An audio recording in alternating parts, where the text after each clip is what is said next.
you can understand the whole of this video, your English is very strong. Today, I am going to take you to one of the most beautiful and the most famous Cotswold villages. Like before, there will be no script and no deliberate slow speaking, just you and me spending the day together. Are you ready? Let's go.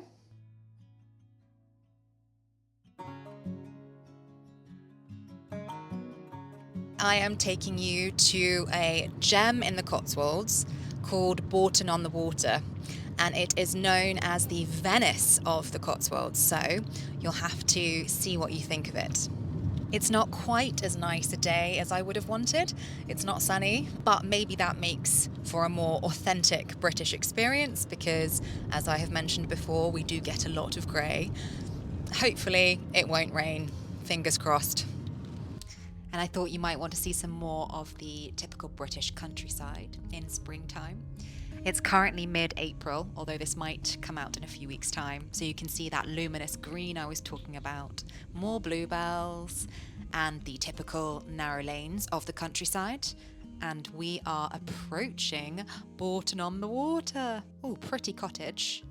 And here we are, the Venice of the Cotswolds, as they call it. Exciting. I can't wait to show you. Here we are in Bourton-on-the-water. As I said, it's known as the Venice of the Cotswolds. And I called it a gem. You can't really call it a hidden gem anymore because it has been put on the map, as we say, in that it has been discovered. And especially in summer, it gets packed. And on a nice day, it is absolutely heaving with tourists. That's a good British expression, to be absolutely heaving. But you can understand why when you come here. Obviously, it's called the Venice of the Cotswolds because of the beautiful river running through it and the lovely quaint bridges. Another very good word to describe it is picturesque. It's the sort of place you would see on a postcard, so we might call it postcard pretty, but picturesque would be a really good adjective to describe this village. And it is lovely. I have to say, you can find many other beautiful Cotswold villages that haven't been discovered yet. So maybe one day I will take you to those too and show you those secrets. First, let me take you for a walk through the village and, of course, grab a coffee. One thing that is very distinctive in Bourton-on-the-Water that I love is that it has a lot of willow trees. Those are these trees here, hanging over the water, and it makes it really atmospheric. It's a very atmospheric place, better when it's sunny. But the other thing, the Cotswold stone is really famous here. It has a warm hue, that kind of honey-coloured stone. That's a very distinctive feature of the Cotswolds.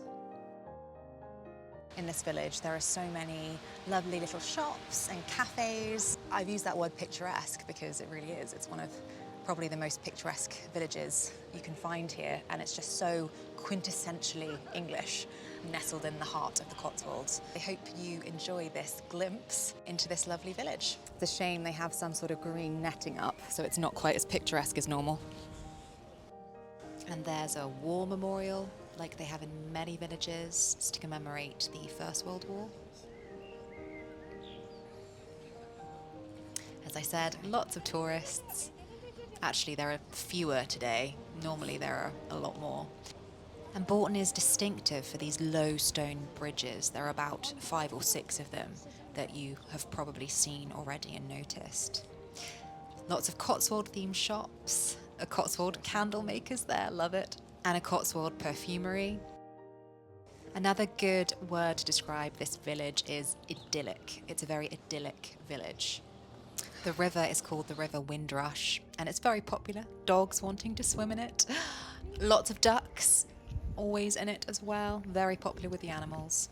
In summer, people also just dip their feet in or do some paddling. That's a good verb. Yes, and there's another one of the low stone bridges I mentioned. Lots of those. There's a pub up over here, Kingsbridge Inn. Speaking of which, though, I'm starting to get a bit peckish.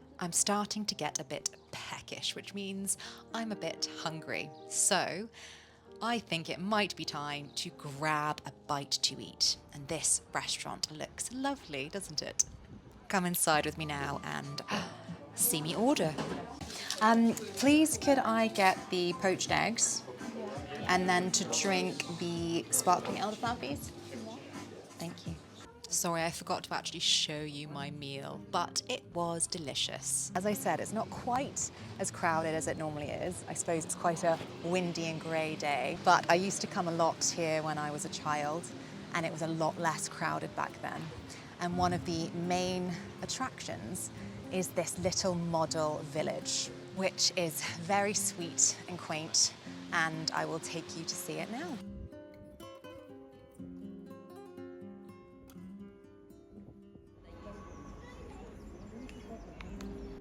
Isn't it sweet? Isn't it sweet?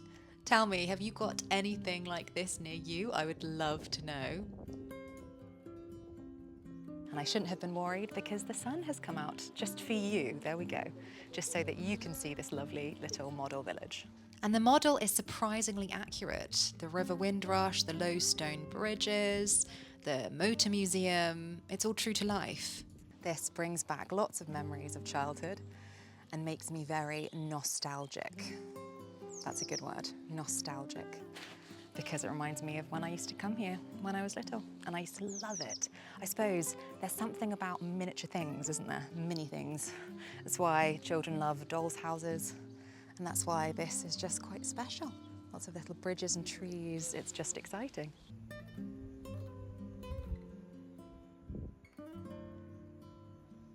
Beautiful model village of a beautiful Cotswold town. You can come and show the inside.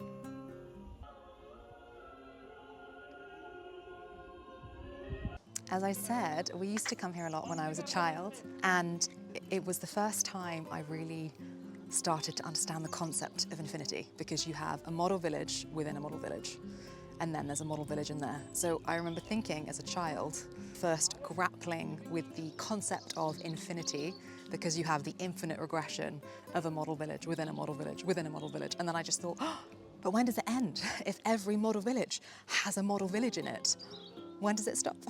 It's funny to remember how your mind works as a child. You've got the model village and the model village in the model village. And I love the details, right down to the music playing, to the shop fronts. You can see all the mini shops there. You've got a post office and the Victorian Christmas shop. I'll show you the real life one of that. What do you think? Does this make you want to come and visit Bourton-on-the-water? And this is fun. This is a periscope. So it's got angled mirrors so that you can see it at street level. Come and have a look with me and we can pretend we are small enough to fit in the model village, and you can see the real size of people there. Okay, and now I am back in the car and on my way home. I hope you enjoyed that and that it made you feel more comfortable with your English, because if you understood most of it, then as I said, well done, because this is real everyday English. We are lucky because, I don't know if you can hear that, but it is now raining. So we had perfect timing with the weather and the rain. Let me know if you enjoyed this, because I would love to do it again. Maybe take you to a smaller Cotswold village, a hidden gem next time. Take care. Thank you for joining me, and I'll see you in the next one. Bye.